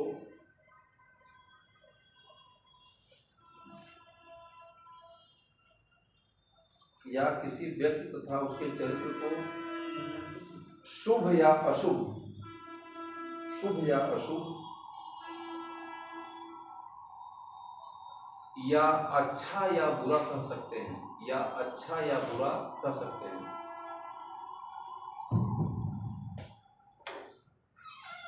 या अच्छा या बुरा कह सकते हैं। पहला चीज लिखेगा कि नीति शास्त्र हमें यह बताता है कि, नीति शास्त्र हमें यह बताता है कि हम किस नियम के आधार पर, हम किस नियम के आधार पर, नीति शास्त्र हमें यह बताता है कि हम किस नियम के आधार पर मानव के कर्म तथा उसके चरित्र का निर्णय करते हैं। मैंने बताया ना कि एक नियम बना देते हैं, बुरा है तो बुरा होने क्या काम करोगे तो उसे बुरा कहा जाएगा, ठीक है ना? समझ आया? मुझे एक बात जैसे कि पहले देशों के धारा में ऐसे कनेक्ट कर रहे हैं, हालांकि नियम बनाना बहुत आसान नहीं है। ठीक है सर, आप मैं कनेक्ट कर रहा हूँ। मुझे जैसे पहले देशद्रोह था, राज्य के अंदर सरकार अगर कोई गलत काम करती थी, जैसे अभी हम लोग प्रोटेस्ट करते कोई दिक्कत नहीं होती क्योंकि वो हमारा अधिकार है। उस समय अगर कोई राज्य के विरुद्ध, सरकार के विरुद्ध कोई अगर उनका आंदोलन करता था तो क्राइम हो जाता था, राजद्रोह हो जाता था। अभी हमारा वो देशद्रोह भी नहीं रहा क्योंकि उन्होंने बदल दिया 124 आर्टिकल धारा को, तो वो देशद्रोह नहीं। तो मतलब ये कैसे डिसाइड होगा कि नियम हो सकता है वो करप्ट बनाएंगे वो नियम कानून? नहीं, एकदम बहुत अच्छा क्वेश्चन आपने पूछा, बहुत अच्छा। जैसे कि वही इनका कहने का मतलब है कि अंग्रेजों के समय भगत सिंह को आतंकवादी कहा जाता था, आज हम क्रांतिकारी कहते हैं, ठीक है ना? तो मैंने बताया कि जो नीति शास्त्र का मूल्यांकन है वो समय के अनुसार बदलता रहता है। समय, काल और परिस्थिति, तीन चीजें होती हैं। आगे मैं बताऊंगा। कांट को जब मैं पढ़ाऊंगा ना, तो आपका कोई भी जब डिसीजन होता है, मैं कांट को सबसे आधुनिक एथिक्स का फादर कहा जाता है। कांट वो वेस्टर्न फिलॉसफी का फादर कहा जाता है। कांट का बहुत ऊंचा स्थान है, ठीक है ना? कांट, तो कांट का कहना है कि कोई भी जो आपका निर्णय होता है, कोई भी आप यहाँ क्लास में बैठ करके जो फैसला देते हैं वह समय और काल से बंधा होता है। मैंने बताया कि जो कोई भी फैसला जाता है वो तथ्यों पर दिया जाता है, तथ्य, फैक्ट को दे दोगे ना आप कि यह चीज़ें हुई हैं इसीलिए इसका फैसला है। हमने बताया कि तथ्य होती है, परंपरा होती है, वैज्ञानिक साक्ष्य होता है, सब कुछ। आपका फैसला किससे होता है? वैज्ञानिक साक्ष्य। लेकिन वह 2 कदम जाके उसको आगे करता है कि आपका कोई भी फैसला होगा वह अल्टीमेट नहीं हो सकता है, वह हमेशा कंपैरेटिव होगा, तुलनात्मक, मतलब सापेक्ष उसमें होगा, क्योंकि उसमें टाइम इन्वॉल्व है। टाइम, आज जो कोई फैसला होता है, 50 साल के बाद जो है टाइम जब बदल जाएगी तो वो फैसला क्या हो जाएगा? बदल जाएगा, उसको समझने का तरीका बदल जाएगा। तो जब भी कोई फैसला लीजिए तो उसमें टाइम का अपने आप में रोल है। टाइम, बिना टाइम, इसे काल कहा जाता है, कालांतर में ये चीजें होंगी। हाँ, तो जो आपका क्वेश्चन है उसमें काल इन्वॉल्व है, टाइम इन्वॉल्व है। तो भगत सिंह किसी समय आतंकवादी अंग्रेज कहते थे, आज हम क्या कहते हैं? क्रांतिकारी कहते हैं। महात्मा गांधी को फादर ऑफ नेशन कहा जाता है। शायद जिस तरीके से महात्मा गांधी के बारे में ओपिनियन बदल रही है, शायद राष्ट्रपिता को कहना लोग बंद कर दें। किसी समय लेनिन की पूरे रूस में पूजा होती थी, लेनिन की मूर्ति को लोगों ने क्या कर दिया? डेमोलिश कर दिया, गिरवा दिया। किसी समय हिटलर लोकप्रिय था अपने देश में, आज खलनायक दुनिया का सबसे बड़ा है, ठीक है ना? तो जो एथिकल डिसीजन है, ये जो आप देख रहे हो ना, ये एथिकल डिसीजन है, ये एथिक्स का ही डिसीजन है, अच्छा बुरा, ठीक है ना? तो नेपोलियन क्या था? बुरा था, आज बुरा है। और उसमें क्या था? उस समय क्या था? अच्छा था। अपने देश के लिए। यानी अब एथिकल डिसीजन जो है उस समय अच्छा माना गया। अब वो डिसीजन का आधार क्या था, देखिए अब यहीं पर एथिक्स आ जाती है। अब उसकी व्याख्या करेंगे तो जर्मन के लोग अपने लिए उसे देश का हीरो मानते थे, वह अपने देश का विस्तार करना चाहता था, दुनिया के संसाधनों को लूट करके वो जर्मनी में लाना चाहता था, पूरा विश्व की विजय, यह एथिकल डिसीजन का आधार बन गया। लेकिन बाद में जब वो उसका खत्म हो जाता है तो उसकी परिभाषा को लोगों ने बदल दिया कि नहीं ये गलत है, उसने अब दूसरे के देश पर कब्जा करना ये अनएथिकल है। देखिए तर्क बदल गए, साक्ष्य बदल गए, उसके डिफिनेशन करने का तरीका बदल गया। जैसे भगवान राम को लेकर के अभी हम लोग ओपिनियन मतलब कि हम लोग एग्री नहीं है कि भगवान राम को जंगल जाना उचित था कि सही अनुचित था, भगवान राम को वन जाना उचित था कि अनुचित था। अब इसमें डिसएग्रीमेंट ऑफ द ओपिनियन है, सीधी सी बात।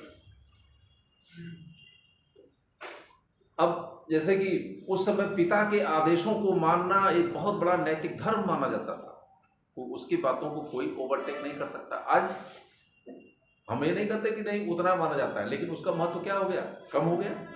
आज के युवा से पूछा जाए कि एक प्रोफेसर साहब थे, हिंदी के प्रोफेसर थे, वो जहाँ भी जाते हिंदी के प्रोफेसर थे और रामचरितमानस के बहुत बड़े विद्वान थे, तो जहाँ भी एमए के बच्चों का इंटरव्यू लेने के लिए जाते थे हिंदी में, तो एक प्रश्न वो सभी से पूछते थे कि भगवान राम के जीवन से आपको क्या शिक्षा मिलती है, या रामचरितमानस से आपको भगवान राम के, सबसे उनका फिक्स क्वेश्चन था। लड़का जानता था कि सर जरूर क्वेश्चन से पूछे, मतलब परमानेंट क्वेश्चन, क्योंकि बड़े अध्येता और विद्वान थे।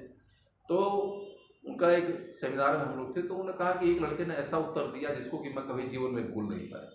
उसने क्या उत्तर दिया लड़के ने, उसने कहा कि हमको अपने माता पिता के आदेशों को नहीं मानना चाहिए।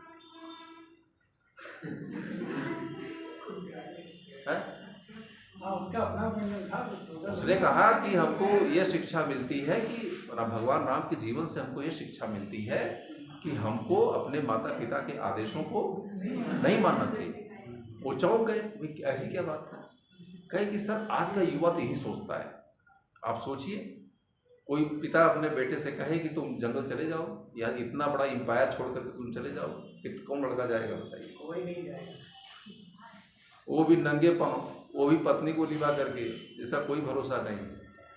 कहे सर कभी भी नहीं मानना चाहिए, और हमको अगर अच्छा लगता है तब हम मानेंगे ना। हम क्यों चले जाए वन में भाई, क्यों जंगल में, इतना जहाँ का राजा हम होने वाले हैं, हम तो लड़ाई लड़ेंगे ना, भाइयों से मुकदमा लड़ जाएंगे, FIR कर देंगे, गोलियां चल जाएंगी।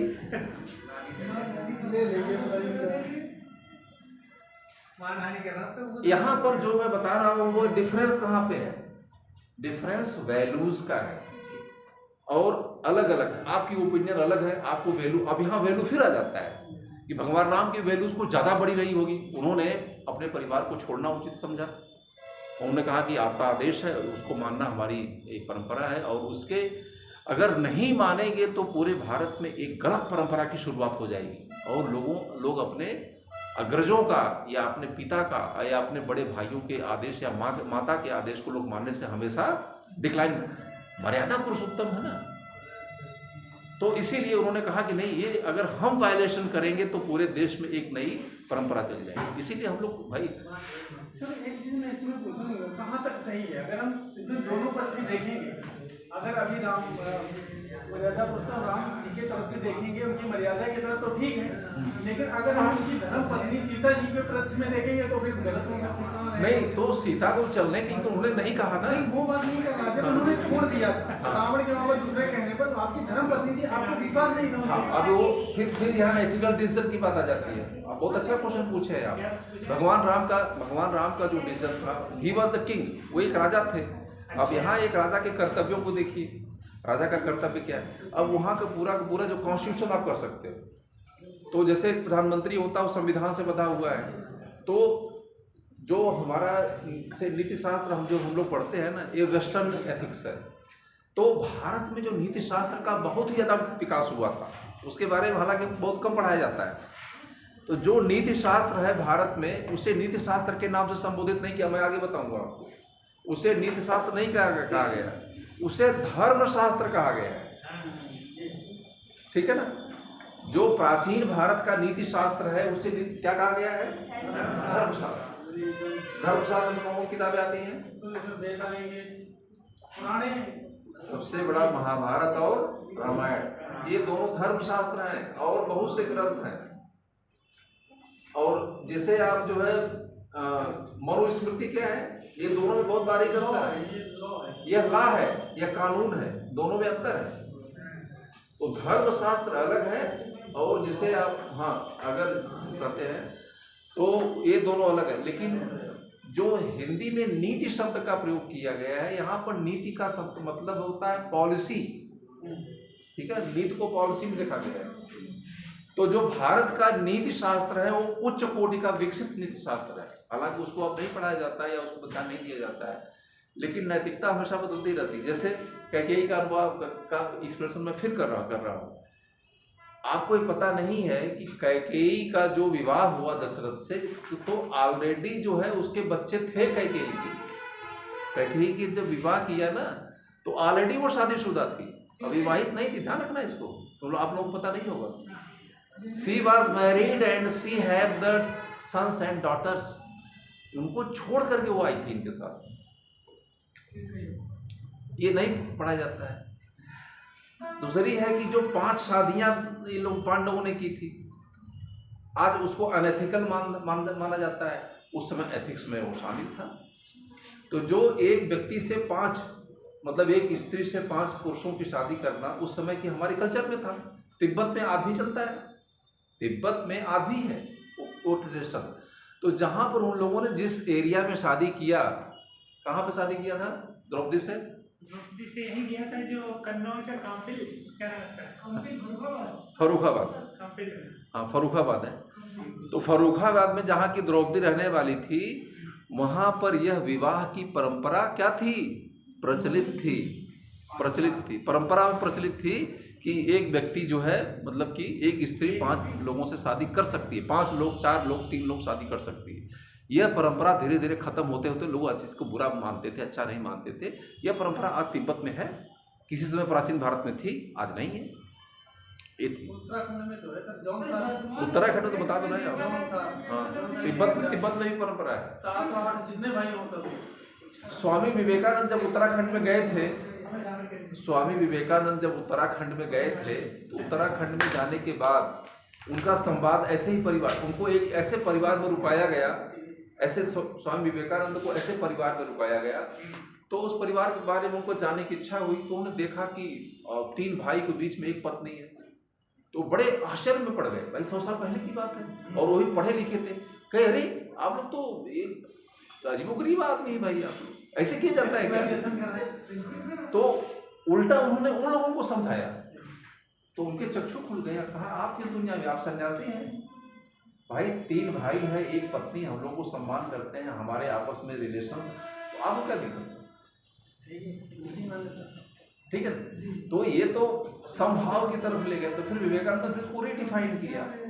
तो इस तरीके से हमारे भारत में एक कल्चर है, मतलब कि पहले ये चीज़ें प्रचलित थी, उस समय नहीं थी। जिस समय महाभारत का लड़ाई हुई थी या द्रौपदी से विवाह हुआ था, उस समय परंपरा में विद्यमान थी। आज उस समय अच्छा था, आज हम उसको क्या मानते हैं? बुरा मानते हैं। लेकिन इसमें तो 2 पक्ष, जो उसमें वो कहानी है कि 5 भाई कुंती के पास लेके गए, तो कुंती ने कहा कि भाई एक चीज लाए हैं, तो उन्होंने कहा आपस में बांट लीजिए। ये सब बढ़ा चढ़ा के बताई गई कहानियां हैं, इसका कोई रूल नहीं है। अतिशयोक्ति। हाँ, अतिशयोक्ति है, ठीक है ना। तो कहाँ तक लिखा आप लोगों ने? सर ये हो गया आपका निर्णय करते हैं, पूरी बोले हाँ, निर्णय करते हैं, ठीक है ना। ये समझ में आ गया ना। तो नीति शास्त्र हमें ये बताता है कि हम किसी विषय के आधार पर मानव की कल्प तथा चरित्र का निर्माण करते हैं, ठीक है। तो ये एक नॉर्मेटिव साइंस इसीलिए है क्योंकि हर चीज के पीछे एक नियम खोजने का या आदर्श। शुभ अगर है तो शुभ में क्या कर्म शामिल है, अशुभ है तो अशुभ के लिए क्या विशेषताएं होनी चाहिए, अच्छा है तो क्या होना चाहिए, बुरा है तो क्या होना चाहिए। अभी लेकिन अभी मैंने बताया कि यह अच्छा और बुरा की परिभाषा समय और काल के अनुसार क्या होती रहती है, प्लेस एंड टाइम दोनों के अनुसार। देख लीजिए, अच्छे और बुरा, कर्तव्य और अकर्तव्य की परिभाषा समय, टाइम एंड प्लेस के अनुसार बदलती रहती है। एक एग्जाम्पल देते हैं तब समझने में आपको आसानी है। रावण जिसे हम खलनायक मानते हैं और दक्षिण भारत के बहुत से हैं जो कि उसकी पूजा करते हैं, तो यह अच्छा और बुरा की परिभाषा बदली कि नहीं बदली? कैसे बदली? इसमें क्या इन्वॉल्व हुआ? उन्होंने अपना उनका नेचर देखा, इसमें प्लेस इन्वॉल्व हुआ। मैंने बताया कि अच्छे और बुरे की परिभाषा टाइम एंड प्लेस के अनुसार क्या होती रहती है? बदलती रहती है। रावण जो है दक्षिण भारत के कुछ पार्ट में हीरो माना जाता है, हम लोग उसको पूरे इतिहास का खलनायक मानते हैं। इतिहास का सबसे बड़ा खलनायक, हाँ वही तो बता रहे, इतिहास का खलनायक मानते हैं। इसमें क्या अंतर आ गया? प्लेस का। ठीक है। टाइम का मैंने बताया कि भगत सिंह को किसी समय अंग्रेज कहते थे कि आतंकवादी हैं, और हम लोग क्या कहते हैं? क्रांतिकारी। इसमें क्या इन्वॉल्व हो गया? टाइम। ठीक है ना। तो एथिकल डिसीजन किससे प्रभावित होते हैं? Time and place. ठीक है ना। इसको एक लाइन नीचे लिख लीजिएगा कि नैतिक निर्णय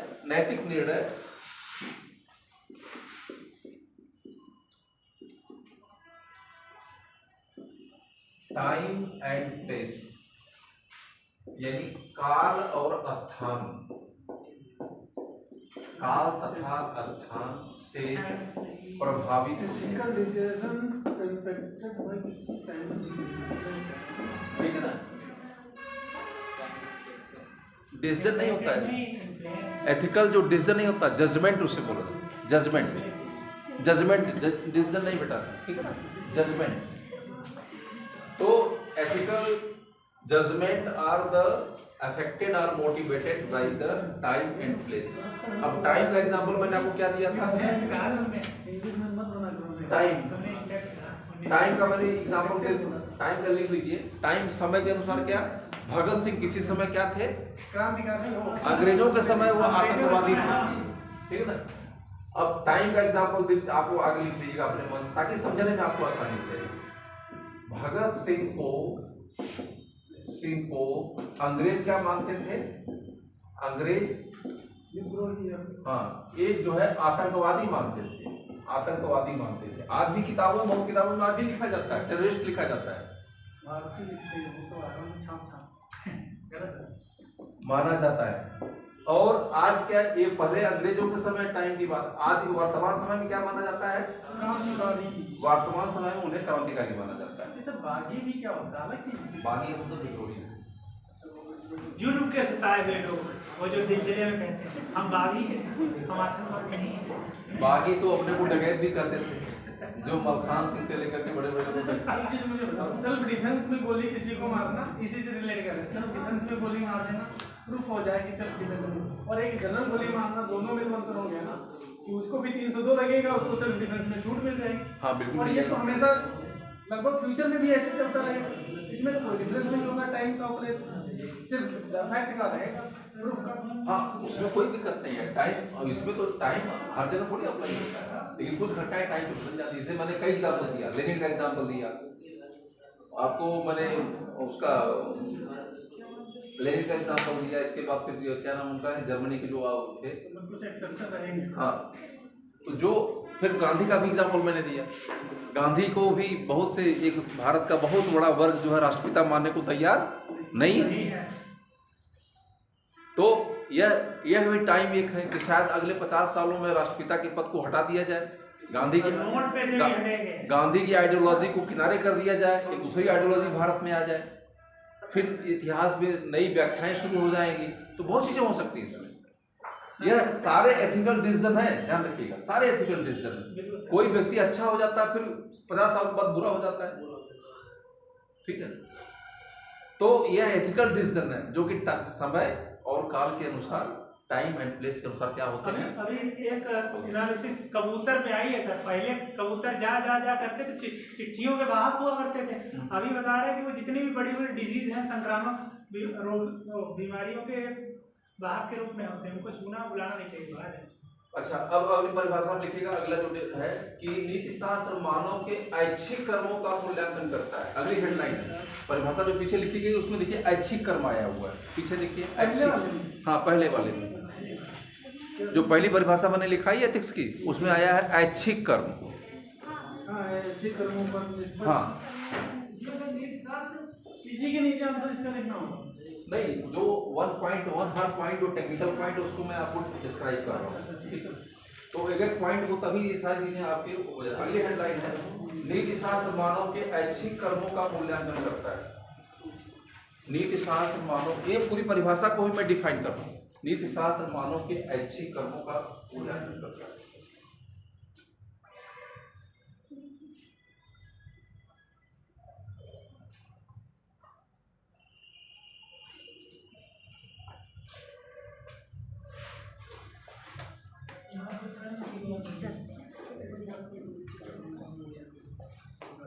अच्छा सर, ये जो नीति शास्त्र है, हाँ, जो मतलब आजकल के युवा है, मतलब नेता मीटिंग पढ़ के उनको दुनिया भर की बातें समझाई जाती और बहुत ज़्यादा उग्र हो जाते हैं, आवेश में आ जाते हैं।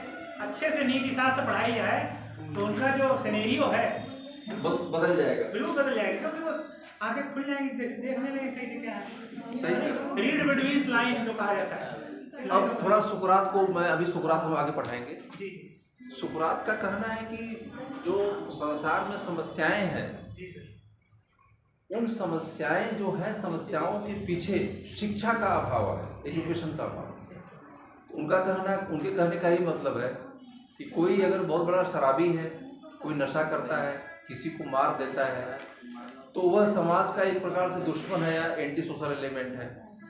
तो वास्तव में उसके जब परिणामों के बारे में शुरू से ही बताया जाए कि जो आप काम कर रहे हैं इसमें आपको ही चुकता करना पड़ेगा, नुकसान आपको उठाना पड़ेगा। तो कहे कि लोगों को एजुकेशन क्या बताती है, एजुकेशन लोगों को अवेयर करती है अपने बारे में। लोग, लेकिन बहुत से ऐसे भी लोग होते हैं जो कि बहुत बड़े पढ़े लिखे, बहुत बड़े पियक्कड़ होते हैं, वो बात अलग है ना। लेकिन सुकरात का यह मानना था कि लोगों को जितना एजुकेट आप करोगे, लोग अपने अधिकारों के प्रति या अपने स्वास्थ्य को लेकर के या अपनी चीज़ों के प्रति जितना अवेयर लोग होंगे, उतना ही चीज़ें अच्छी हो जाएंगी या उतने क्राइम्स कम हो जाएंगे।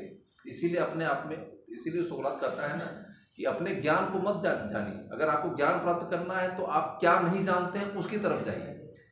आप क्या जानते हैं वो इम्पोर्टेंट नहीं है, आप क्या नहीं जानते हैं वह ज़्यादा इम्पोर्टेंट है, ठीक है ना। तो जब नहीं जानते हैं तो उससे आपके में ज्ञान की क्या होगी, बढ़ोतरी होगी। जब नहीं जानते तो उस पर ध्यान देंगे और नई नई चीज़ों को क्या करेंगे, आप लर्न करेंगे, तो आपकी विद्वता क्या हो जाएगी, बढ़ेगी। तो उन्होंने कहा कि हमको अपने अज्ञान के बारे में जानना चाहिए, ज्ञान के बारे में नहीं। हम कितना अज्ञानी, इस पर हमेशा दिमाग में रखिए। अब जिस दिन अपने को अज्ञानी अनुभव करेंगे, आप कुछ न कुछ लर्न करने का प्रयास करेंगे। ये सोक्रेटिस अपने आप में एक बड़ा मतलब कि फिलोसोफर माना जाता है, जो कि सोशल एप्लीकेशन में आगे भी बताऊंगा, सुकरात के बारे में, प्लेटो के बारे में, अरस्तु के बारे में। ये जो बड़े थिंकर्स हैं उनका अपना सोशल एप्लीकेशन है, ठीक है। तो नीति शास्त्र मानव के ऐच्छिक कर्मों का मूल्यांकन करता है। कर्म दो प्रकार के होते हैं, एक है ऐच्छिक कर्म, दूसरा है अनैच्छिक कर्म। लिख लीजिएगा, कर्म दो प्रकार के होते हैं। कर्म दो प्रकार के होते हैं, पहला है ऐच्छिक कर्म और दूसरा होता है अनैच्छिक कर्म।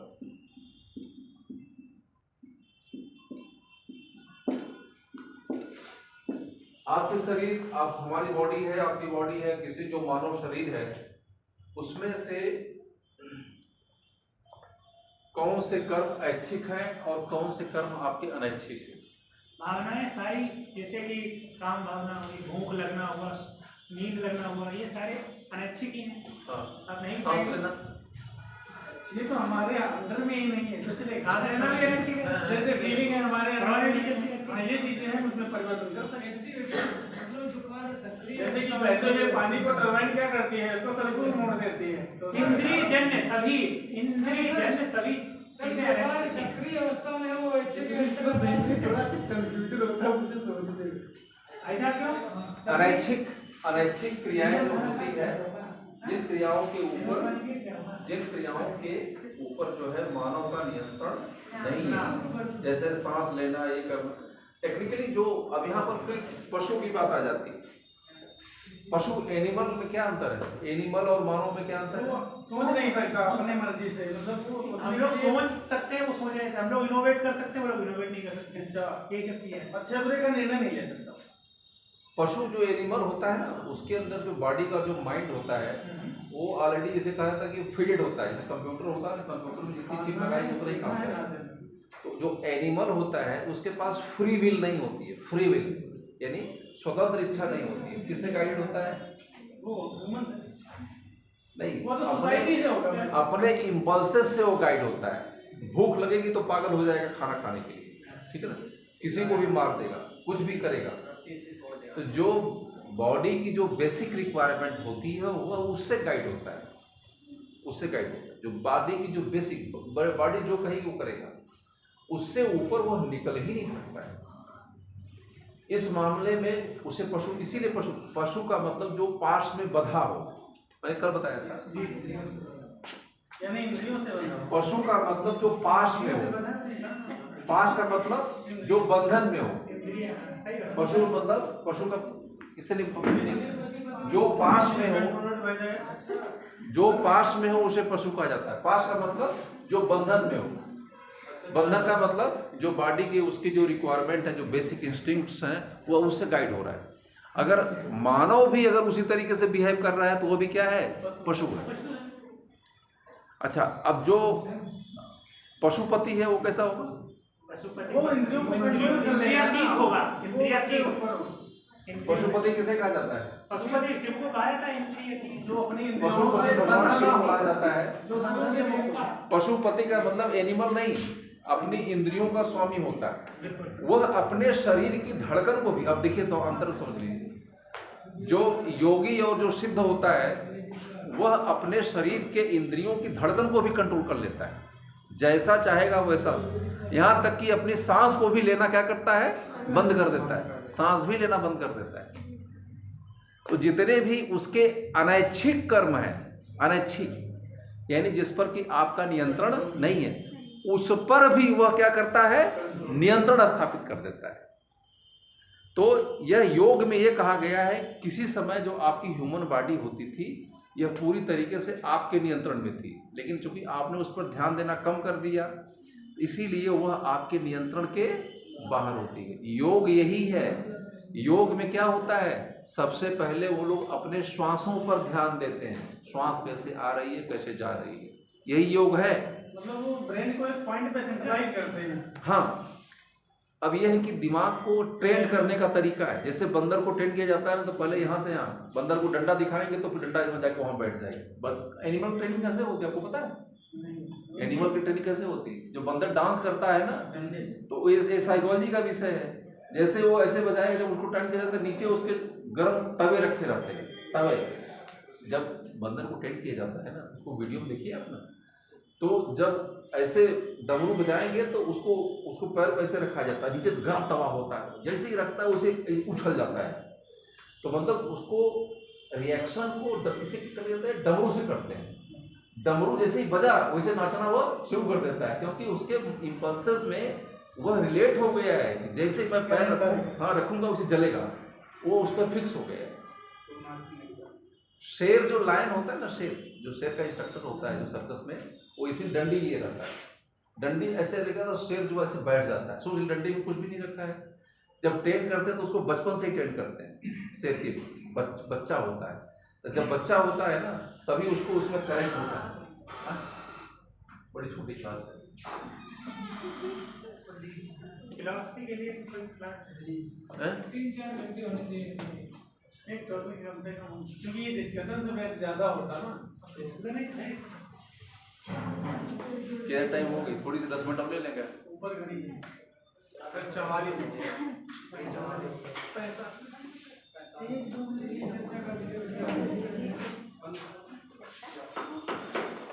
थोड़ा अच्छा लिखवा दे इसको, इस पॉइंट को खत्म कर देते हैं, इस पॉइंट को खत्म कर। हाँ चलिए लिखिए। देखिए, मानव के कर्म दो प्रकार के हैं, पहला ऐच्छिक कर्म, दूसरा है अनैच्छिक कर्म। लिखिएगा। तो ऐच्छिक तो बता दिया ना, ठीक है ना, कि लिखिएगा एथिक्स या नीति शास्त्र,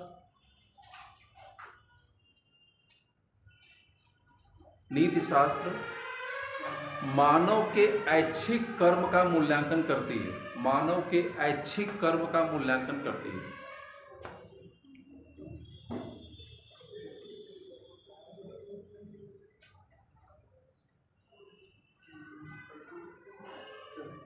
पैराचिन के लिखेगा, वे कर्म जिसे मानव जानबूझकर, ये बहुत इंपॉर्टेंट लाइन है, पैराचिन करके लिखेगा, वे कर्म जिसे मानव जानबूझकर, वे कर्म जिसे मानव जानबूझकर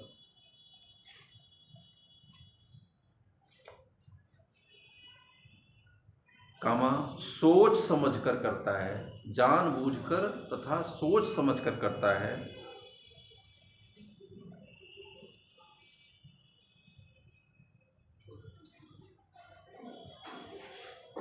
तथा किसी आंतरिक तथा बाह्य विवशता के कारण नहीं। अब यहाँ आंतरिक और बाह्य दो शब्द का प्रयोग किया गया है। हाँ, आंतरिक विवशता की तथा आंतरिक और बाह्य विवशता के कारण नहीं, तथा उसे आंतरिक तथा बाह्य विवशता, विवशता का मतलब हो गया मजबूर होकर के, कारण नहीं, उसे उसी कर्म का उत्तरदायी माना जाता है, उसे उसी कर्म का उत्तरदायी माना जाता है।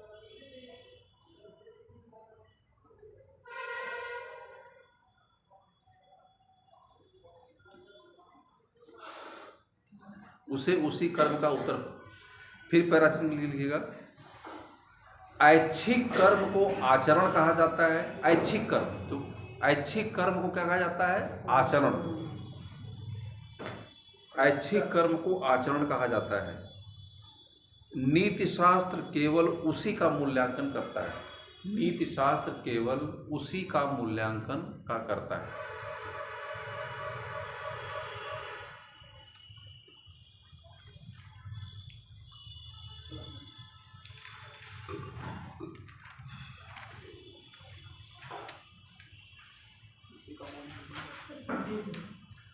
एक पॉइंट थोड़ी सी है तो दिखा दे।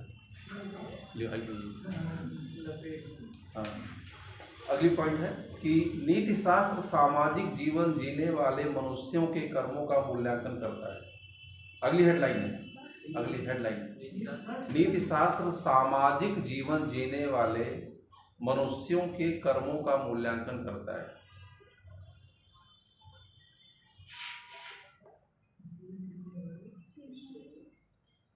नीति शास्त्र सामाजिक जीवन जीने वाले मनुष्यों के कर्मों का मूल्यांकन करता है। मैंने बताया कि जो भी सामाजिक जीवन, कोई जंगल में चला जाएगा, अकेले रहेगा, तो उससे कर्मों का मूल्यांकन, मैं पीछे बता चुका हूँ, लेक्चर में बता चुका हूँ। जो भी व्यक्ति सामाजिक होगा, समूह में रहेगा, उसी के कर्मों का ही मूल्यांकन नीति शास्त्र करता है। कोई साधु सन्यासी अगर जंगल में चला गया, कोई जनजाति अकेले रहता है, तो उससे कर्मों का मूल्यांकन नीति शास्त्र नहीं करता है, क्योंकि नीति शास्त्र का संबंध सिर्फ किससे है? समाज से। ठीक है ना? लिखिए, इस पर लिखेगा कि इस प्रकार से नीति शास्त्र का इस प्रकार से नीति शास्त्र का समाज शास्त्र से गहरा संबंध है।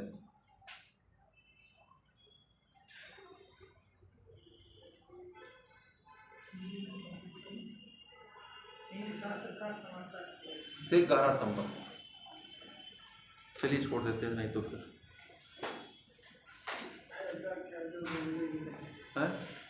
नहीं कोई हमने एग्जैक्ट किस समय शुरू इस वजह से 4-5 साढ़े 4-5 बजे तक पढ़ाएंगे, कोई दिक्कत नहीं, मिल जाएगा।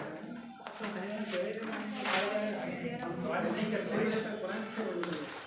रीजनिंग में 1 घंटे 50 क्वेश्चन है, वो रीजनिंग नहीं, ये तो करा नहीं, सिंपल वाला अभी करा दे देंगे तो ऊपर उठाओ, इसको बोलते हैं। मैं सब पढ़ चुका हूँ, कितने हैं तो वहाँ सरस्वती पढ़ाते थे, पुलिस की तैयारी करते थे।